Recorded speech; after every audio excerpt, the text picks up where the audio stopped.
House of the Dragon ha terminado y hasta dentro de mínimo año y medio no tendremos su tercera temporada. Es hora de sacar conclusiones de esta temporada a nivel global y charlar extensamente sobre lo que ha sido este cierre. Llevo queriendo hablar de este tema desde hace algunos análisis, pero al centrar siempre la disección en el propio episodio, he preferido esperar para el final de temporada, que es donde podemos sacar mejores conclusiones, sabiendo al menos que nos llevaban hasta este final de camino. Os dejaré un índice para que os saltéis si queréis esta parte de reflexión acerca de la temporada, para aquellos que queráis ver mi análisis regular del episodio.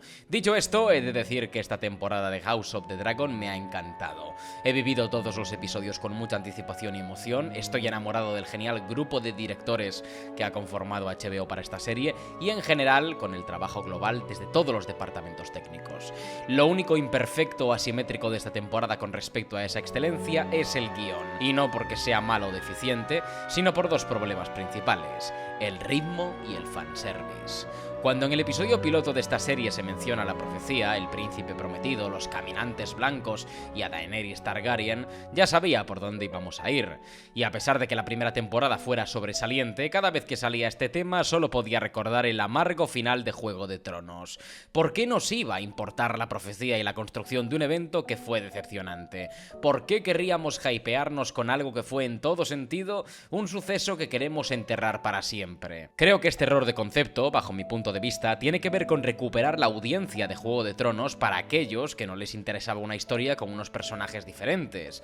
Hacer referencias, ya sean directas o indirectas, a personajes de Juego de Tronos suscita un interés muy claro. Well met, Lord Tywin. Queremos que no olvidéis lo mucho que os gustaba Juego de Tronos y queremos que esta serie sea del mismo nivel. Pero a mi parecer House of the Dragon ha sido excelentísima y brillante cuando menos Juego de Tronos ha sido. Los puntos más álgidos de la serie de los dragones se encuentran en la fotografía, la dirección y el montaje, algo en lo que Juego de Tronos era buena pero no de forma tan consistente.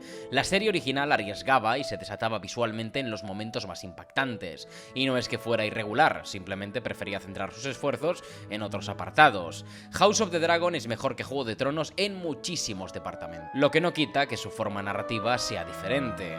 Aquí predomina la arquitrama, el modelo dramático más antiguo de la historia, el protagonista, el gran conflicto y el entorno que la acompaña en esta epopeya. Lo único en lo que se diferencia es en los grises, pero el peso de los personajes y la rigidez de la trama es completamente opuesta a la de Juego de Tronos. Ahí tenía subtramas que no paraban de bifurcarse en un rupturismo que hacía la serie emocionante y estimulante narrativamente. La escasez de secundarios en House of the Dragon y la intención de potenciar los protagonistas ha perjudicado el ritmo de la serie.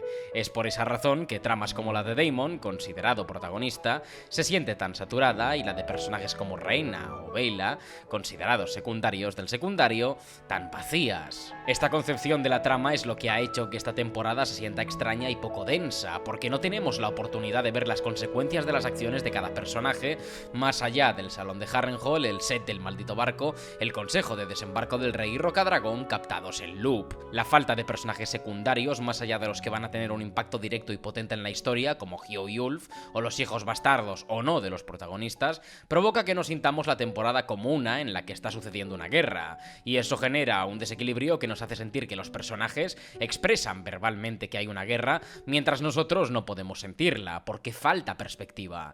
Eso no quiere decir que no se hayan visto muestras tangibles y brillantes de ello. El episodio 4 es una buena prueba y el tercero, con el molino quemado, también. Pero aún así faltan más perspectivas, más subtramas, más personajes. Sentimos que damos vueltas sobre el mismo tema con varios personajes que no paran de hablar de lo mismo en las mismas localizaciones. Y aunque haya avance y los eventos sigan ocurriendo, la falta de densidad en los mismos es lo que causa esta extrañeza. ¿Qué es lo positivo? Que aun siendo un guión concebido de esta manera, con sus problemas de ritmo y su enfoque en el fanservice, sigue siendo decente. Algunos diálogos son magníficos, el ritmo de muchos episodios es genial, y no hay que olvidar que hasta el episodio 5 habíamos vivido un inicio de temporada trepidante y con un nivel bestial. Creo que un episodio final tan recortado y apresurado, combinado con el ritmo dilatado del episodio 6 o 7, es algo contraproducente. Se siente que la trama se ha olvidado de ciertos personajes como Tyrion Lannister, cuyo pacto con la triarquía se podría haber resuelto mucho antes, e ignorar su trama ha provocado que su arco en Essos haya sido planteado, desarrollado y concluido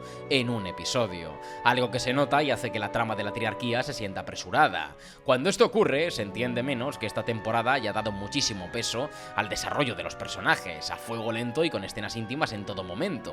Cuando el ritmo es calmado durante la mayoría de los episodios y el final de temporada inserta tramas apresuradas, es que hay un problema en la planificación. Pero insisto, estos problemas los han compensado la dirección y la consistencia de toda la temporada como conjunto desde la brillantez en la unidad. Aún así, con el último episodio se han podido confirmar estos problemas y hay mucha gente desencantada y otros con mucho miedo invocando el final de Juego de Tronos. Yo opino que estamos muy lejos de esa catástrofe y que en todo caso, si estamos experimentando el mismo problema que germinó en Juego de Tronos, nos encontraríamos en la quinta temporada donde nos hemos cortado y la herida aún no se ha infectado. Si la tercera temporada es intensa y promete todo lo que propone este final de episodio, seguramente sea sobresaliente. Y muchos dejarán de sentir esta temporada como relleno para verla como un claro puente al punto de ebullición que nos acercamos. Yo confío plenamente en ello, porque esta serie, con una primera temporada excelente, me ha dado razones para hacerlo. Como último mensaje, antes de empezar con el análisis, me gustaría recordar que una obra audiovisual es mucho más que su guión. Creo que nos centramos demasiado en ello y lo entiendo, pero el sonido, la dirección, la fotografía, arte, efectos visuales, música, vestuario y sobre todo interpretaciones están en el escalón más alto. Puedo contar con los dedos de una mano las series de los últimos 10 años que me hayan enamorado de esta manera desde su dirección y fotografía. Y si hablamos de interpretaciones, salvo de ver, no hay ninguna serie en emisión que las tenga de este nivel. Hecha esta larga introducción y aclaración, bienvenidos al último análisis de esta temporada de House of the Dragon, el cierre de la segunda temporada, la reina que nunca fue.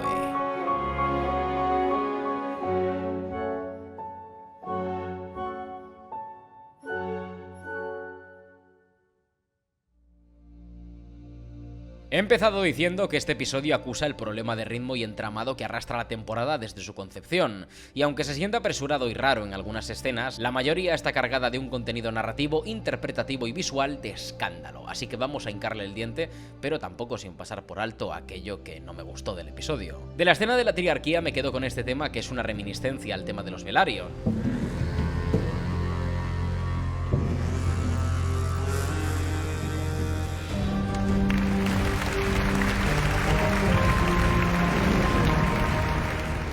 De hecho, utiliza la misma cantidad de notas, solo que en vez de hacer un salto descendente, el tema de la triarquía va para arriba en una escala ascendente con acordes muy amenazantes.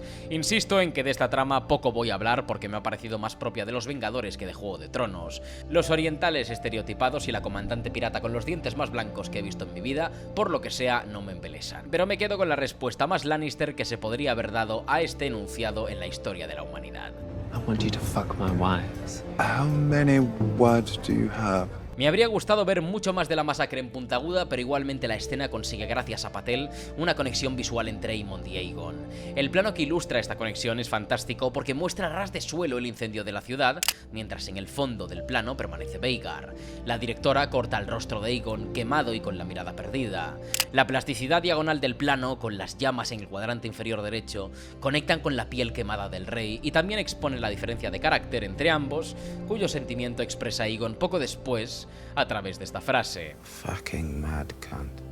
La escena con Larys es genial, como todos los intercambios que habíamos visto anteriormente. Patel encuadra la cámara y al tullido rey desde un plano extremadamente picado, enterrando a Aegon en la cama, hundiéndole en su inmundicia.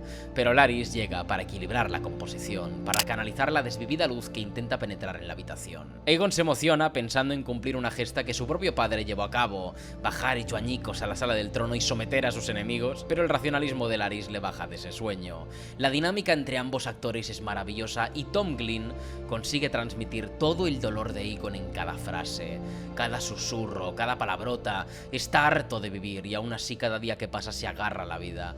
Para rematar esta secuencia catalizadora, me encanta que Aegon se apropie del apodo que el pueblo de Desembarco del Rey le puso a Rhaenyra, como si esa gentileza y amor del populacho que tenía su hermana y que sin duda profesaba de forma desigual su padre, pudiera recuperarlo para sí, ser por primera vez el rey amado, el respetado y admirado por todo el reino. Rhaenyra, the realm's delight. Aegon, the realm's delight. Toda esa fantasía en su estado, mientras Larys anida sus manipulaciones en su mente, es magistral. voy a echar mucho de menos a este actorazo y al personaje de Aegon Targaryen. La trama de Rhaena también es otra que ha acusado la falta de densidad. En ningún momento hay conexión con Jane Arryn, sabemos con lo que carga Rhaena, pero no se desarrolla y luego abandona la misión de proteger a los hijos de Rhaenyra para irse en búsqueda de un dragón salvaje que vive en una extensión de cientos de kilómetros. Ha faltado desarrollo en esta trama y su culminación es incluso inverosímil, de la misma forma que la de Tyland, así que amablemente también la omitiré. Y voy a pasar a la escena de Cole porque he podido confirmar el porqué de que durante esta temporada haya incrementado muchísimo mi interés sobre el personaje. Cole no solo es un frustrado rencoroso, podemos intuir por las interacciones y diálogos de esta temporada que el amor que siente hacia Alicent no es solo carnal o sagrado, sino que también tiene que ver con un vínculo mayor. En varios segmentos ejerce como una figura paterna para Aegon y Aemond, y su sentimiento de derrota en el episodio 4 se incrementa por ver a un chaval sobre el que tenía influencia, que entrenó y prácticamente crió, intentando asesinar a su hermano. Siente que tiene una familia, pero debe guardar siempre las apariencias, porque de saberse su vida estaría en juego.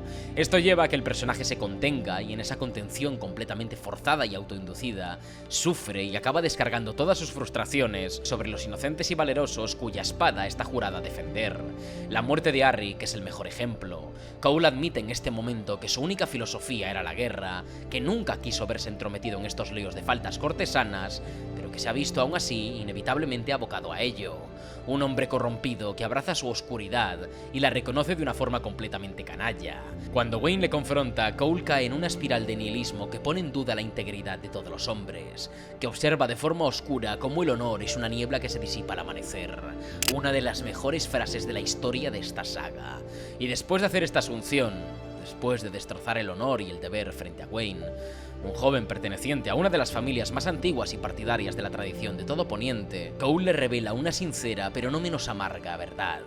Su existencia no tiene significancia. El destino de todos los hombres ahora está en las garras de los dragones, entidades divinas cuyos caprichos decidirán el sino de todos. Cole, mientras tanto, está despojado de su armadura, como cuando se desnudaba ante Rhaenyra en el episodio 4, cuando se dio cuenta de que el sacrificio que hizo le perseguiría toda la vida, le vuelve a atormentar en este momento. Ellos solo son las piezas de un tablero roto, pero aún así, Cole pronuncia una frase propia del único y verdadero rey de Poniente. We march now toward our annihilation, and all our fine thoughts, all our endeavors are as nothing. We march to victory, or we march to defeat, but we go forward, only forward. Marchar adelante sin importar la resolución. Marchar sin duda, sin compasión, sin tregua. La síntesis de la fe que ya no se mueve en Cole y que ha transformado la esperanza en una regla, en una norma escrita en piedra. Cole reconoce cómo la voluntad de los hombres se ha tornado en el mito de Sísifo y aún así insiste en marchar, viendo la muerte como la única redención que pueda hallar en su camino. To die will be a kind of relief, don't you think? Es tétrico y a muchos este pensamiento les llevaría a desertar. Pero Cole toma una acción cuyas connotaciones culminan la escena de forma sobresaliente. Después de todo este discurso pesimista y casi suicida, Cole coge su espada y procede a limpiarla. Este gesto maniático que parece tener Cole me recuerda a los impulsos autodestructivos de Alicent, como aquel en la bañera poco después de acostarse con Cole para desprenderse de lo que ella sentía como suciedad. Cole hace lo mismo, pero con su espada, su símbolo de caballería, virilidad y poder. Lo único que se le da bien, que masacra de forma injusta. Aquí Cole la limpia de forma cínica y sistemática, y cuando Wayne ve eso, entiende la profundidad del discurso del comandante.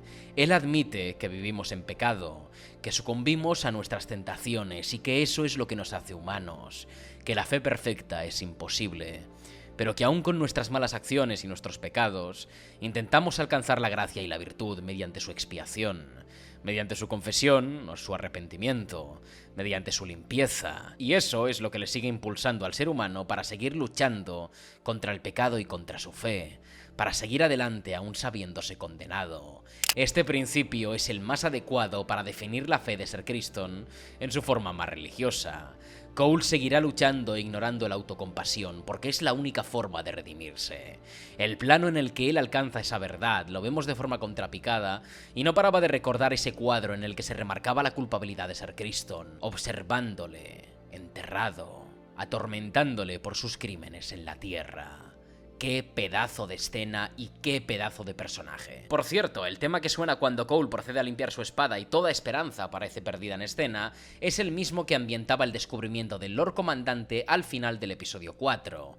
Probablemente el momento en el que se dio cuenta de que todo estaba perdido y de que sus creencias se deshacían con el fuego de los dragones.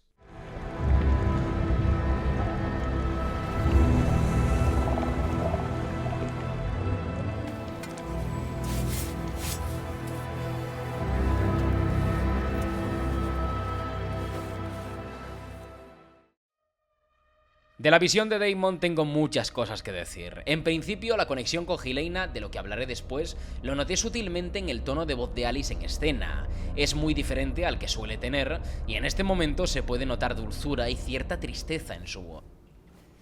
I'm going to the Godswood.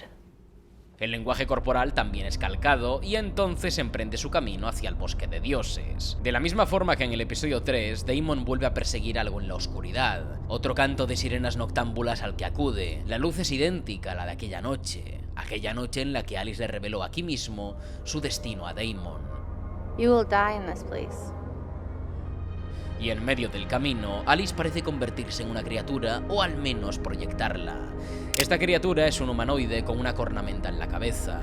Sus ropajes son primitivos y en cierto modo parece que de una cultura como la celta o la nórdica. Esto me hizo pensar en los cernunos, los machos cornudos de la cultura celta, que luego derivaron en el imaginario del dios Astado en círculos ocultistas y cultos vinculados con la brujería. El dios Astado se considera la representación de una deidad pagana y más antigua que el cristianismo, pero cuyo aspecto se consideró demoníaco y relacionado con Satán. En cierto modo, se relaciona con la cabra que hemos visto en anteriores episodios, como si fuera un constante recuerdo a Daemon de que este lugar está absorbiendo sus pecados y convirtiéndolos en tentación y manipulación. Este ente, que está a punto de sumergirse en el Arciano, parece una deidad que indica el camino de su sino a Daemon, y que otra criatura nos mostraría nuestro propio destino, algo que alteraría el libre albedrío, sino una de la oscuridad. Cuando Alice comienza a hablar suena una música con sintetizador que parece distante y con una textura musical muy disonante. Es como si no fuera de este mundo, como los ecos etéreos de una etapa más avanzada, diferente, distante. Eso es todo lo que transmite la música. You wish to bend the world to your will. Do you wish then to learn what is given to you? Parece que Daemon va a acceder a una dimensión alterna solo con el aspecto de ciencia ficción del tema. Y entonces vemos a dónde quería llegar Ramin Djawadi, al tema del cuervo de tres ojos.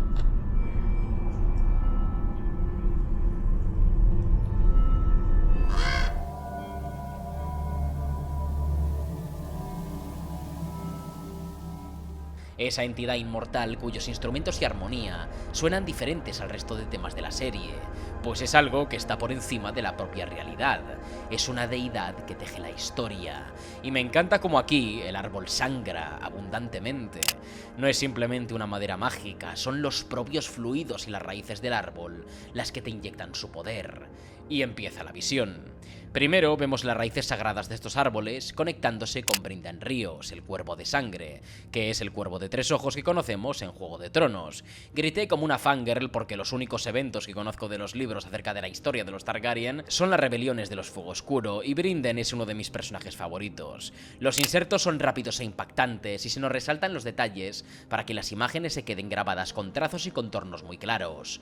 Un cuervo sale del cuello de Brynden y nos sumergimos en su tercer ojo. Al atravesarlo, transicionamos a un plano subjetivo, probablemente del cuervo, topándose de frente con un caminante blanco o el propio Rey de la Noche. Parece que es el rey por el blasón que porta al cuello. Y la elección estética de esta criatura tiene un sentido muy claro. La reminiscencia visual a Brynden Ríos, que vemos segundos antes, con ese rostro delgado, su pelo blanco y mirada apagada, se puede ver exageradamente parecida en la del Rey de la Noche. Con esto no se nos está diciendo que sean la misma persona, sino que sus destinos y funciones están unidos en una raíz, aquella que está llena de la misma luz que oscuridad y del mismo bien que mal, la historia. Ambos son dos ejes en la rueda de la historia, y el parecido en su aspecto es una clara referencia a ese dualismo, la vida y la muerte. Aún así, el plano me parece súper digital y un poco cutre, aunque cumpla su propósito. Lo siguiente que vemos es un dragón fallecido sobre el suelo, y a su vez miles de hombres. La tierra se convierte en un enorme lago de sangre, donde los humanos y los dragones sucumben del mismo modo ante la muerte. Daemon se hunde en el agua, en un plano sublime que altera nuestra percepción del espacio, como si él se desplazara girando sobre sí mismo como una rueda. Y en ese proceso parece caer en otra dimensión de esta visión mientras se hunde en el fondo del lago. No sé si esta es la profecía de la muerte de Daemon, pero entre los dragones, los hombres y el lago, parece que el destino del rey consorte, así como el de la danza de dragones, está escrito en la brutalidad de la guerra. Y el agua parece simbolizar ese hundimiento, tanto de él como de la casa Targaryen, en la frialdad del agua, del azul de la tristeza y la soledad, y la oscuridad de la perdición. Pero de repente hay luz. El cometa rojo que desató el nacimiento de los dragones de Daenerys, reviviendo la magia en todo el mundo, ahora ilumina exacerbadamente el plano con un rojo intenso, el rojo del dragón, del renacer de la casa Targaryen. Los 3 huevos se inundan de fuego y el siguiente plano es el de Daenerys, de espaldas mientras sus 3 dragones dibujan de forma perfecta el blasón de su casa. No sé si esto nos está diciendo que Daenerys es la salvadora, Azor Ahai, la princesa que fue prometida, o lo que sea. Puede ser perfectamente la muestra de la destrucción de la casa Targaryen, con la danza de dragones, y a su vez, el renacer de la misma con el ascenso de Daenerys y sus 3 dragones. Sea como fuere, el tema que ilustra el principio de la visión es el de los caminantes blancos, y el que apaga esa desesperación y caos es el tema de Daenerys. Primero inicia con el tema de los huevos de dragón, ya que ahí el tema de la casa Targaryen sonaba distante y muy lejano porque aún seguía dormida y desaparecida.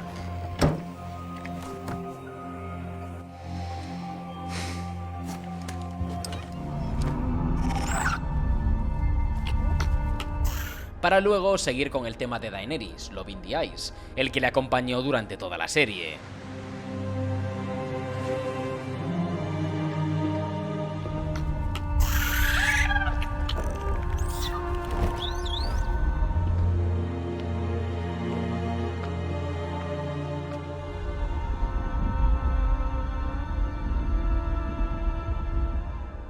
Después de esto, vemos como Daemon observa a Rhaenyra en el trono de hierro, como si ese fuera el evento clave para que el nacimiento de Daenerys pudiera ser posible. La visión se transforma en una guía que no se comunica verbalmente, sino a través de imágenes, que Daemon tiene que interpretar y sentir.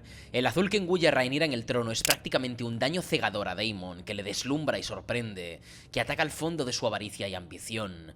Pero todo eso se apaga, la oscuridad se come al escenario entero, y el tema de la sucesión suena distante. Suena con una textura que me ha recordado a Star Wars cuando quería indicarse traición u ominosidad.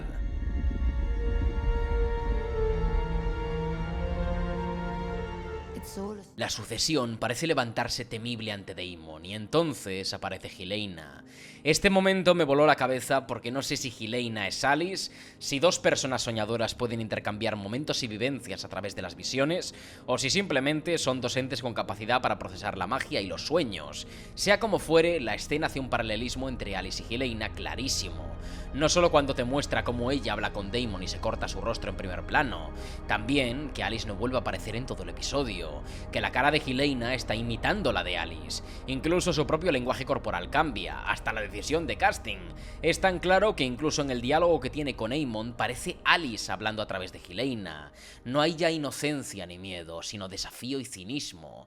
De nuevo, otra directora recoge los recursos de Claire Kilner y vuelve a dibujar un eje en el que el contraste entre cálido y frío vuelve a ser importante. En un general, Patel encuadra la conversación entre Aemon y Helaena, que más que una charla, es prácticamente una batalla. En el cuadrante de Aemon, de una antorcha encendida y muy cálida. En el de Helaena, la luz fría de la luna. El carácter furioso e impulsivo del regente contra la paz y calma depresiva de la reina. Incluso cuando Aemon intenta manipularla, se aleja del cuadrante cálido, como si quisiera recogerse en esa tristeza y solemnidad de Helaena. Pero ella ya le tiene calado. Cómo Ewan Mitchell sostiene su lágrima con todas sus fuerzas durante toda esta escena para transmitir esa contención casi maníaca de Aemon, Por favor, cine. Daemon me está encantando este espíritu trágico porque evidentemente quiere proteger a su familia y sobrevivir, pero es incapaz aún así de mostrar piedad a sus propios seres queridos. Se ve tan solo ya que debe ser asfixiante.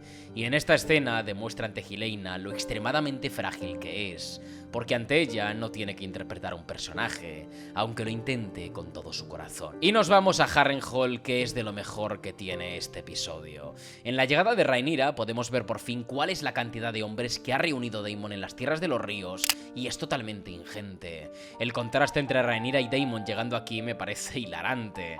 Daemon llegaba en una noche lluviosa y posaba Caraxes sobre la torre más alta de la fortaleza, bajando desde el escalón más alto preparado para la batalla, mientras Rhaenyra llega de día y deja su dragón aparcado en la entrada para acabar subiendo a pie una cuesta infinita. Además, el gran plano general que viene a continuación es magnífico. Este plano no solo muestra lo descompensada que está la relación entre Rhaenyra y Daemon, sino que también revela cómo ella debe caminar hacia atrás, de derecha a izquierda, en una involución, y aún por encima tiene que hacerlo cuesta arriba.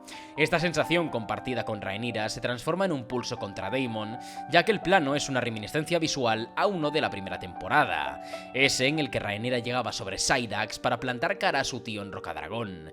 El plano es idéntico en composición, el eje de Daemon y Rhaenyra, la posición de Syrax, la plasticidad diagonal, el simbolismo de este pulso, ya que Daemon siempre lleva la ventaja en estas composiciones, siempre está por encima y es algo a vencer. Y esta vez no necesita estar presente, su poder de hecho ya no es Caraxes, sino Harrenhal, la fortaleza más grande de los 7 reinos, y va a recibirla no él, sino su súbdito y castellano. No sé, chavales, menuda pasada de plano.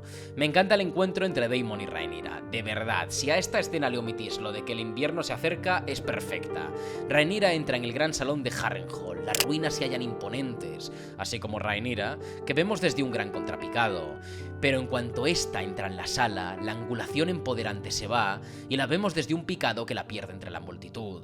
De repente, Rhaenyra ya no se siente importante, nadie la presenta a gritos, nadie se arrodilla, solo algunos pocos hacen el amago de inclinarse y el barullo empieza a cesar. Se siente una tensión punzante y la sentimos con Rhaenyra porque no sabemos al 100% si estos hombres son leales. A pesar de todo, el carácter de Daemon en los últimos episodios se ha basado en la imprevisibilidad. El silencio estira esa tensión y Syrax, sintiendo el nerviosismo de Rhaenyra, se posa en lo alto del tejado para observar en modo protector. Los hombres empiezan a apartarse y Rhaenyra escucha unos pasos, y lo que hace aquí Ramin Djawadi es algo mágico. La música que escuchamos es la misma que sonaba en el episodio 4 de la primera temporada, cuando Daemon seducía a Rhaenyra, pero no desde la confianza o la seguridad, sino desde el peligro, el morbo y la imprevisibilidad. Ahí Rhaenyra transformaba esos nervios en erotismo. Pero aquí no está la percusión de aquella escena, sino que lo único que permanecen son esos silbidos que anticipan algo negativo.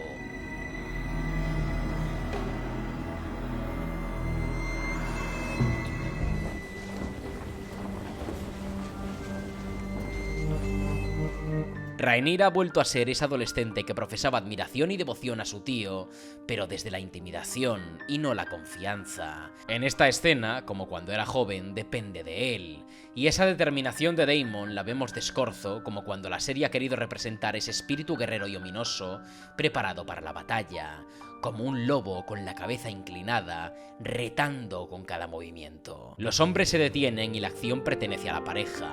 El tema que escuchamos ahora es el de Rhaenyra y Daemon completamente acribillado y reconocible, en la distancia, engullido por el viento.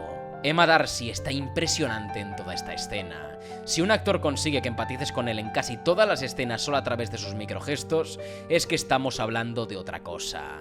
Emma Darcy interpretando a Rhaenyra lo consigue. Primero con su determinación al entrar en el salón, transformada en miedo al ver a los hombres de Daemon y su silencio. Un momento de autoridad formulado con mucho nervio, la confusión al escuchar el discurso de su marido y el alivio que siente cuando se arrodilla. No es felicidad, satisfacción ni decepción, es alivio. Sus ojos expresan más calma, pero sus rasgos faciales indican aún nerviosismo y tensión. no puede desprenderse de ello, y el momento en el que le coge la mano a Daemon es prueba de ello. Se agarra a algo porque necesita ese estímulo físico para descargar todo lo que siente, y la mano de Daemon es el lugar más seguro. Aún así, a pesar de que sea un gesto más para ella que para él, lo utiliza para avisar a Daemon de que una escapada más y se lleva un capón. A la mueca de Daemon, aún a pesar de que quiera responderle con una sonrisa, lo hace rápidamente con seriedad y rigidez. La tridimensionalidad de esta relación es sensacional. Como el miedo de Rhaenyra por la imprevisibilidad de Daemon, que ya hemos visto en otros episodios, consigue sobreponerse a la felicidad y determinación por esta victoria, es algo que hace a la escena especial. Incluso con el hype de Daemon y los soldados gritando emocionados, el rostro de Rhaenyra no consigue separarse de la preocupación, a pesar de la evidente emoción que siente con esto. Menuda masterclass de interpretación. Y por cierto, hemos llegado al territorio de Ramin Djawadi. Me voy a dar un momento para analizar lo que ha sido el trabajo de este compositor durante toda la temporada con el tema de la sucesión. Sentaos, relajaos, coged unas palomitas y escuchad atentamente esto porque es una maravilla. En el episodio piloto, cuando Viserys decide que Rhaenyra será su sucesora, suena un tema que de ahí en adelante se conocerá como el tema de la sucesión. Pero no solo es el de la sucesión, sino que también es el de la profecía. Por eso el tema se llama El príncipe que fue prometido. En la escena del piloto sonaba con la sucesión de Rhaenyra, pero también con Daemon, montándose en Caraxes y desafiando la voluntad del rey. Era un tema para ambos personajes. Corlys of House Velaryon, Lord of the Tides. I, Viserys Targaryen, first of his, Lord of the Tides and Master of Driftmark. and the first man, Lord of the Seven Kingdoms. El tema suena varias veces con Rhaenyra, pero en el episodio 3, cuando Daemon vence en los peldaños contra Kragas Dreyjar, suenan los acordes del tema de la sucesión, pero sobre una escala ascendente que parece subir y subir con ambición y gloria. Suena en ese momento porque Daemon gana una guerra sin la ayuda de la corona, desafiando directamente a su hermano y cubriéndose de gloria, aupando las voces que lo apoyan como el legítimo sucesor.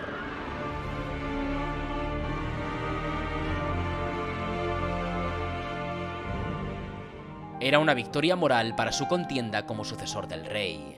Esta temporada, Ramin Djawadi hace magia con el tema de la sucesión, porque al fin y al cabo es el tema de la ascensión al trono, y es algo que tiene que ver con más personajes que Daemon o Rhaenyra. Por ejemplo, cuando Rhaenys fallece con Meleys, suena el tema de la sucesión, pero sobre una escala descendente y con un carácter muy triste y lamentoso. Es, antes de la muerte, cuando Rhaenys más se acuerda de que pudo ser reina. Suena el tema de la sucesión, pero en vez de ascender como el tema en su versión normal, este cae, sin fuerza, desplomado. Para Rhaenys, la sucesión siempre fue una ilusión, un sueño que ahora cae deprimido, pues nunca estuvo cerca de cumplirlo.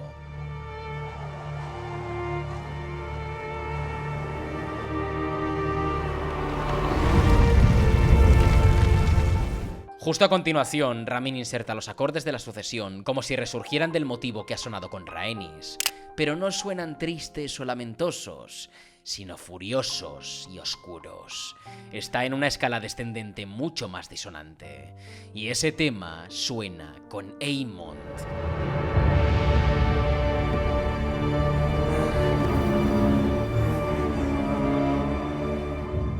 Suena idéntico al de Daemon en el episodio 3 porque son los mismos acordes, pero en escalas opuestas. Y aquí suena porque Aemond ha acabado con Rhaenys y Aegon, y por tanto, él es el nuevo sucesor. Y el tema suena con él, pero con su personalidad, maligna, violenta, cruel. En este último episodio, el tema de la sucesión vuelve en la visión de Daemon, cuando observa en una ráfaga azulada y depresiva, así como etérea, a Rhaenyra sentada en el trono. It's all a story.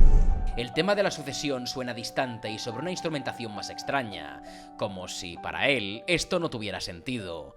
Pero cuando se arrodilla ante Rhaenyra y por fin la acepta como reina, suena, en su sonoridad más valiria, el tema de la sucesión.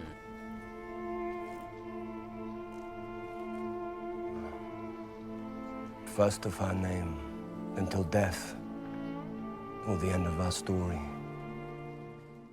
Cuando digo que el tema suena valirio es porque el instrumento es de viento y su sonoridad tiene una textura oriental, más acorde a esos.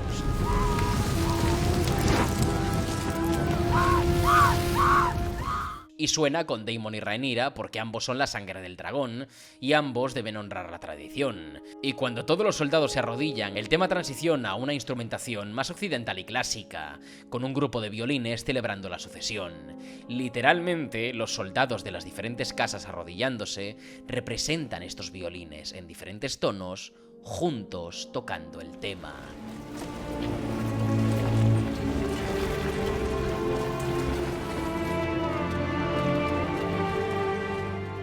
Y el tema estalla con el discurso de Daemon llevándolo a su fase más gloriosa, la que celebra la sucesión de Rhaenyra y el poder de la casa Targaryen.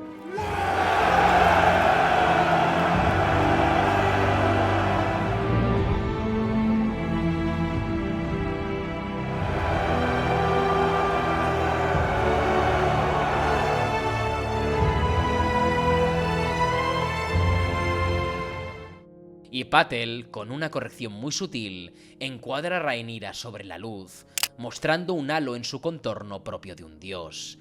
La coronación espiritual de Rhaenyra, que a falta de corona, tiene la luz de su lado. ¡Qué absoluta maravilla de escena y de música! Y qué rabia me da que la siguiente sea la del maldito set del barco, el cual tiene un montaje escenográfico súper complejo y enorme, y se usa únicamente el mismo y dichoso muelle durante 8 episodios. De Alyn, de verdad os digo que me gusta su actor, pero su diálogo con Corlys no me resulta convincente. Me pasó ya en el primer episodio. Es la fórmula arquetípica de hijo bastardo creciendo a la sombra de hijos legítimos, y no lo veo como un intercambio potente a nivel emocional, es un poco plano. Y creo que son estas escenas las que ensucian el ritmo del episodio y lo convierten en uno tan irregular. Un problema, de nuevo, que tiene la serie con el concepto de sus tramas y el contenido que deberían tener. Alyn nos la suda bastante porque sus escenas están casi siempre vacías, porque no podemos simpatizar con él. Espero de corazón que solucionen esto en la siguiente temporada, porque lo que hay es bueno, simplemente se debe mejorar. Como dije al principio, es una pena que las subtramas sin sabor hayan sido insertadas en medio de un episodio con tan buenas escenas. Sin ir más lejos, la de Rhaenyra y Mysaria es maravillosa, y sobre todo por Patel. Esta directora fue la que en el episodio 3 hizo los primeros acercamientos un poco más íntimos entre ambos personajes. En aquel episodio mostraba a ambas charlando frente al mar en un balcón de Rocadragón. Rhaenyra estaba sola y se sentía abandonada por Daemon y sus propios consejeros. Mysaria se sentía sin propósito y Bruma permanecía en el fondo del plano solitario, vagando triste y enfadado. La fotografía era importantísima. Un atardecer que precede al total ocaso, gris, con un toque cálido muy distante y casi frío. Todo nos comunicaba el estado de los personajes, y Mysaria le decía esto a Rhaenyra sobre el dragón. Maybe he's lonely. En este episodio, después de la confianza establecida entre Rhaenyra y Mysaria, y después de resolver todos los problemas y frentes abiertos, ambas vuelven a encontrarse en este balcón. Pero todo es diferente. Ahora, Bruma vuela junto a Syrax en el mar. Ya no está solo. Al igual que Rhaenyra y Mysaria, cuya relación se ha basado en la confianza y la admiración mutuas. Y la iluminación no puede ser más diferente. El sol ilumina el lugar desde el cielo con muchísima intensidad. La composición hasta parece saturada y el espacio es increíblemente cálido y acogedor. Y para rematar esta magia visual tenemos este plano, que plásticamente, además de dibujar a un dragón acostado, también rima con los planos que veíamos de Rhaenyra desafiando a Daemon, el último el de Harrenhal. Ahí ella tenía que ir hacia atrás, de derecha a izquierda, y además subiendo una enorme cuesta. Ahora ella espera en lo más alto y el avance, el progreso de esta guerra, se halla a sus pies, en una cuesta abajo que parece simbolizar su superioridad en estos momentos. Y el diálogo remarca esto, para dejarnos con una frase y una imagen bastante tristes. Rhaenyra le pregunta a Mysaria quién pagará el precio de la guerra, y aunque parece que la respuesta obvia serían los plebeyos, son los dragones los que destacan en el horizonte y lo que observa Rhaenyra. Ellos serán los que paguen el precio de la victoria, las deidades que caerán por los caprichos de los mortales, justo al contrario de lo que dijo Criston Cole al principio del episodio. Magia. A continuación se da la escena con Alicent e insisto en que el contenido de la escena, así como la del septo, es genial. El problema es cómo se llega a estas escenas. La importancia de las elipsis y su construcción radica en la verosimilitud y la digestión del relato que tiene que procesar el espectador. Si Alicent dice «quiero un salvoconducto» y 30 minutos después aparece en Rocadragón esperando a Rhaenyra de Chill, sentimos que hay una facilidad extrema para colarse en las fortalezas de los demás. Si no hay proceso, si no hay planteamiento, no hay payoff. El setup de las escenas es inexistente y muy poco creíble, pero el contenido es bueno e incluso interesante. Creo que este diálogo, si se diera en otro lugar, en otras circunstancias, con más hándicaps, riesgos y complicaciones, podría ser impresionante. Pero escribirlo de esta manera le quita cierto peso a la escena. El diálogo confirma el arco que estábamos percibiendo en Alicent, una mujer que después de haber sido privada de su libertad desde su nacimiento, quiere vivirla ahora antes de que sea demasiado tarde, y Rhaenyra, una mujer que siempre vivió en libertad, aceptando el deber como su destino. Dos arcos completamente inversos que han ido progresando simultáneamente a lo largo de la serie. Lo único con lo que no conecto de Alicent es que abandone a sus hijos, solo salvando a una y entregándolos al enemigo y desentendiéndose de un conflicto que empezaron tanto ella como su padre. Sus hijos son las consecuencias de una crianza horrorosa y cruel, cuya enfermedad crónica parte de la educación de Otto sobre su hija. Los menos culpables aquí son ellos, que son los que Alicent está entregando. Si la intención de los guionistas en este segmento es que odiemos y despreciemos al extremo a Alicent, aún a pesar de poder entender que en un momento de extrema necesidad como este se pueda tomar esta decisión, lo han conseguido. He logrado simpatizar con Alicent hasta esta escena, en la que me parece un ser humano egoísta y poco responsable, e insisto, a pesar de tener derecho a hacerlo y vivir en libertad por una vez en su vida, debería pagarlo con los responsables de su sufrimiento, y no con el producto de su rencor y miedo, que son sus hijos. La ironía e incredulidad de Rhaenyra me da la vida y ambas intérpretes lo hacen de escándalo. Sin Olivia Cook y Emma Darcy no sé cómo habrían sido estos diálogos. La magia del vestuario también hace aparición en este momento, pues la evolución en los colores de los vestidos y cómo hablan del estado emocional de cada personaje sigue siendo exquisita. Alicent porta un vestido completamente azul celeste, como los que llevaba en su adolescencia. Es impresionante cómo el color en el vestuario de Alicent ha ido progresando y cambiando hasta aquí. Primero con el azul celeste, luego el rojo de los Targaryen, luego un azul más marino para representar su cambio al verde venenoso, cuyo cambio de vuelta a la inmadurez de Alicent pasa por un azul casi cian, para acabar siendo el azul celeste que inició todo su arco. Aquí, Alicent está siendo su versión adolescente más que nunca. De hecho... Come with me. Pero Rhaenyra no es ya esa muchacha, y a pesar de que su vestimenta azulada pueda tener toques dorados, como los que portaba en su adolescencia, predomina el azul de la contención y la frialdad. En cambio, el escenario grita otra cosa. Volvemos a ver los ejes desde el contraste cálido al frío, y el frío pertenece a Alicent, ya en esa soledad, entregada y deprimida, mientras el fuego asciende desde el cuadrante de Rhaenyra, chocando con la aparente paz de Alicent. No va a haber comprensión ni reconciliación posible jamás, aún a pesar de retrotraer la Alicent del pasado. La conversación termina y la escena se transforma en un montaje final. La música que suena a piano es la misma que sonaba con la desgracia de los verdes y de Rhaenyra. El caos que trae violencia a los inocentes y que atormenta a los personajes.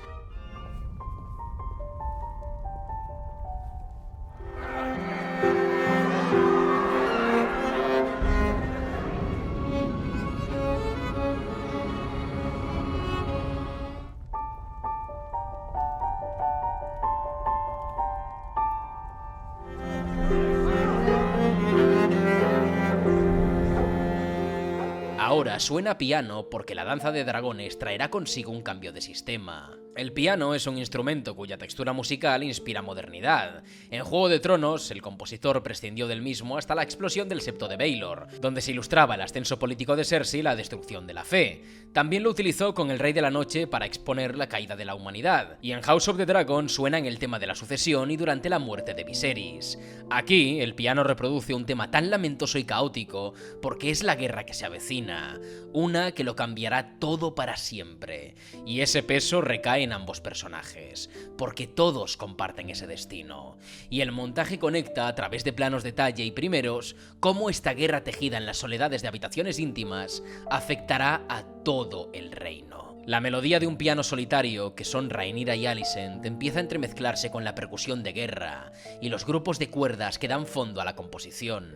Ahora es el tema de la guerra, ese que analicé en el episodio 4, el tema que ilustra el inicio de la danza de dragones a través de la inversión del tema de la casa Targaryen, comienza a dominar la escena. El caos se fusiona con la tragedia y con el recuerdo de una dinastía que era poderosa, ahora tambaleante. Lo que antes eran dos notas, ahora se transforman en un ostinato. El ostinato es la repetición de un motivo musical con variaciones de escala sobre el mismo. El tema de Juego de Tronos, de hecho, está compuesto sobre un ostinato que domina toda la composición.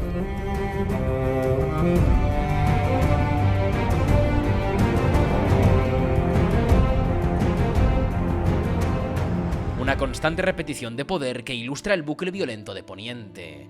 Aquí, la Casa del Dragón genera su propio tema, el tema invertido de la Casa Targaryen, abocado a la destrucción y convertido en un ostinato que recuerda constantemente ese contexto.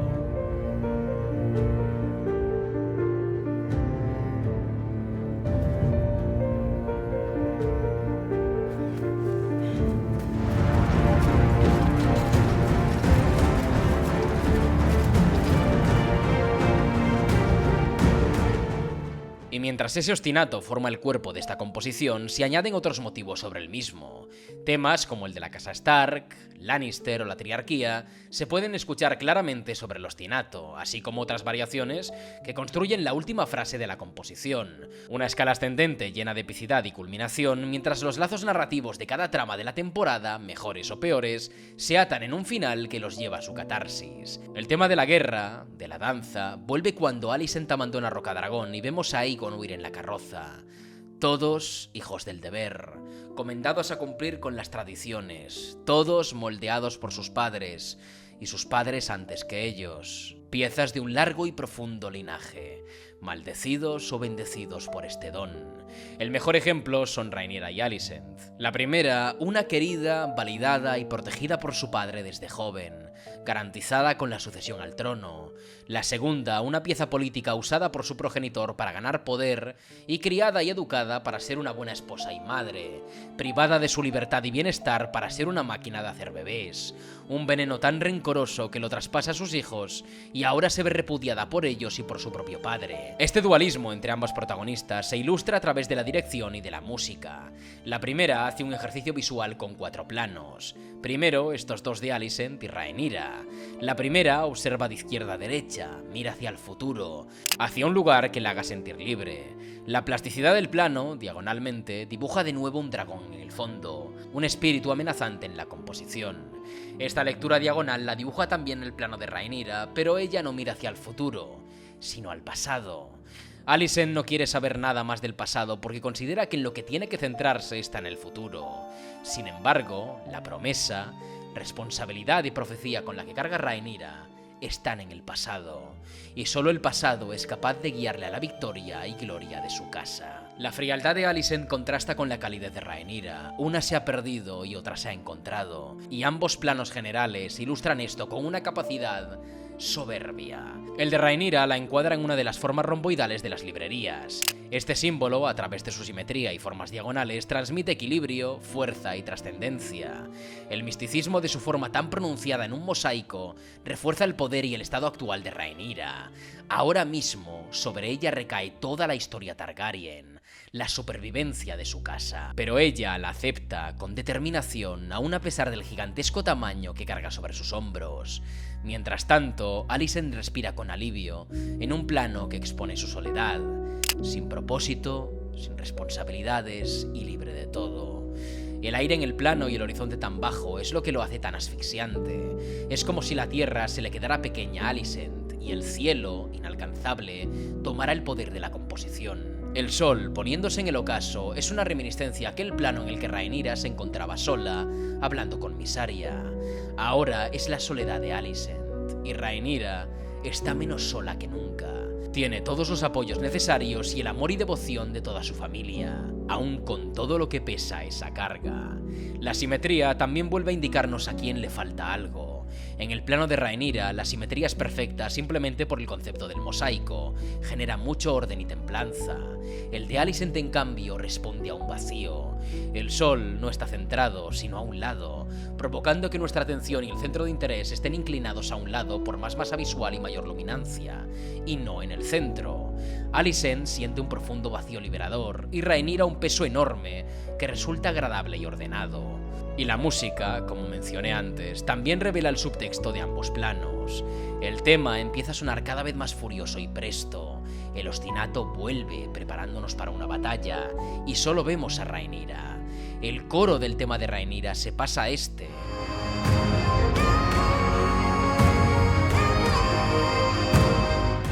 Uno que ya no es esperanzador, sino violento. Y el tema se corta en esa progresión cuando aparece Alicent. Suena una campana fúnebre y el tema se arroja en un salto ascendente, con una nota final que parece preguntar, que parece hundirse en la duda de una Alicent completamente perdida.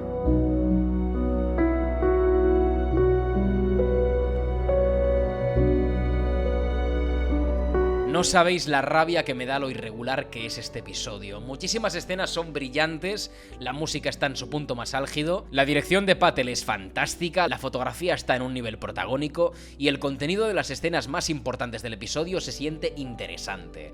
El problema, y perdón por repetirme, es la cantidad de subtramas sin sabor que hay insertadas en medio de un final que tenía que sentirse trascendente en todo momento, y esas conveniencias que están haciéndose cada vez más comunes. Y aunque el episodio tenga sus desequilibrios, el final consigue sintetizar toda esa emoción con un montaje maravilloso donde la música es la estrella del final de temporada. Los tambores de guerra suenan y los dragones danzan, mientras los hombres desfilan sobre polvo de plata y alas de carbón.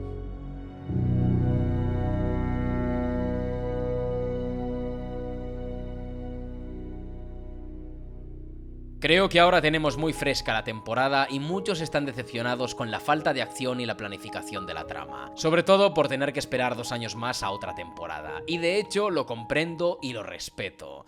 Hay mucha gente que tiene derecho a no gustarle lo que ha sido esta temporada y sobre todo con la campaña de marketing que ha habido prometiendo cosas que al final no hubieron, pero creo de corazón que cuando esta serie haya terminado y podamos volver a disfrutarla, al igual que lo hacemos con las grandes series, esta temporada seguramente será considerada como un puente categóricamente necesario para vivir la guerra como ha de hacerse. Y eso es lo que realmente importa. Sea como fuere, el futuro nos lo dirá. Hasta aquí hemos llegado. Espero que os haya gustado este vídeo. Si ha sido así, os conmino a dejar un like, compartirlo con un amigo, familiar o ser querido y a suscribirse si aún no lo habéis hecho. Este ha sido el último análisis de House of the Dragon y probablemente de este universo en lo que queda de 2024. Ha sido un placer haber vivido esta temporada con vosotros y a través de vuestros ojos. Os agradezco de corazón todo el apoyo y la compañía que me habéis brindado en los directos. Retornaremos. Sin mucho más que decir, me despido. Un saludo y Falar Morgulis.